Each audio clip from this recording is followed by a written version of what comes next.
سلامونه ملګرو. عمران خان د 9 مې واقعیاتو مزید دوه مقدمو کې کامیاب شوی دی. مزید دوه مقدمو کې عمران خان ته بری ملو شوی دی، خو بل طرف ته مریم نواز حکومت چې کوم دی د عمران خان خلاف غدارۍ مقدمه درج کولو فیصله کړې ده چې په دې مریم نواز ته عمران خان یو غټ چیلنج هم ورکړی دی چې ته خو په ما مقدمه کې د غدارۍ خو زما دا چیلنج هم قبول کړه. هغه څه چیلنج دی په هغې باندې هم په دې ویډیو کې خبره کوو.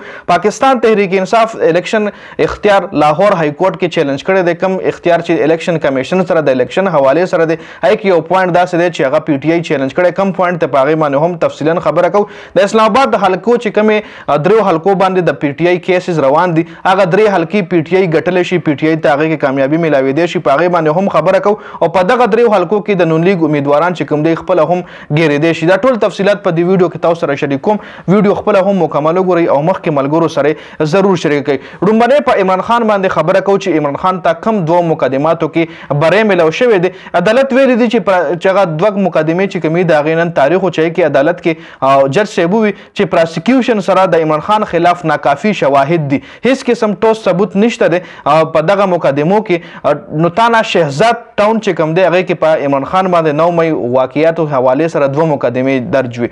کومه تانا کې شهزاد ټاون کې چې هغې دواړه مقدمې چې کوم دی کې عمران خان ته بری ملو شوی دی. عمران خان په دغه دواړو مقدمو کې با عزت بری شوی دی او عمران خان باندې چې څومره هم 9 مې مقدمات دی کې تر اوسه پورې شپږو مقدمو کې عمران خان ته بری ملو شو. جی بل مریم نواز حکومت عمران خان ته څه چیلنج ورکړی تاسو له دې معلومه شي.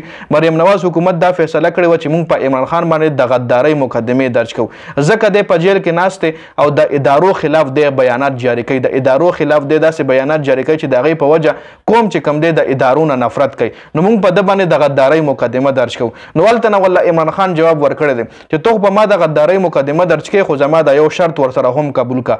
او شرط زما دا دی چې کومه مقدمه ته په ما درج کړي هغې کې به زه په خپله پیش کېږم او د هغې چې کوم کوریج وي هغه به لایف کېږي. د هغه مقدمې چې څومره هم ټرایلز وي هغه به لایف ټول قوم له ښودلی کېږي چې غدار څوک دي. او د ما وکیل به هغې کې دلایل نه پیش کوي، زه به په خپله هغه مقدمه کې دلایل پیش کوم. زه به په خپله عدالت ته حاضرېږم، که د ویډیو لینک په ترو وي او که نه فزیکلی وي، زه به حاضرېږم. تاسو په ما مقدمه وکئ او هغې کې دلایل ورکول او هغې کې ځان بېګناه ثابتول او هغه ټول ټرایلز چې کوم دي هغه قوم ته خول هغه به تاسو اکسپټ کوئ. زما دا چیلنج وایي اکسپټ کوئ او بیا چې په ما څومره مقدمې کوئ نو وکئ، زه تیار یم.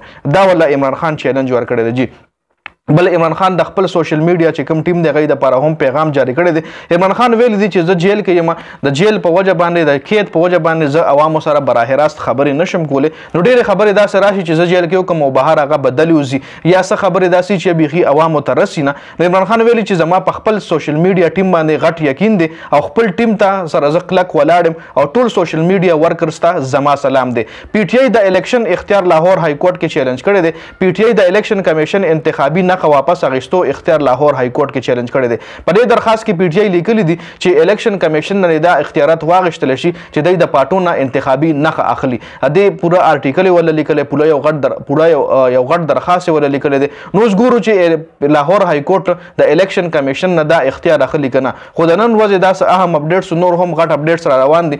عمران خان هم په عدالت کې پیش شوی، د هغه خبرې به در سره هم نیکسټ ویلاګ کې شریکوم. ډېره زیاته مننه جي، والسلام.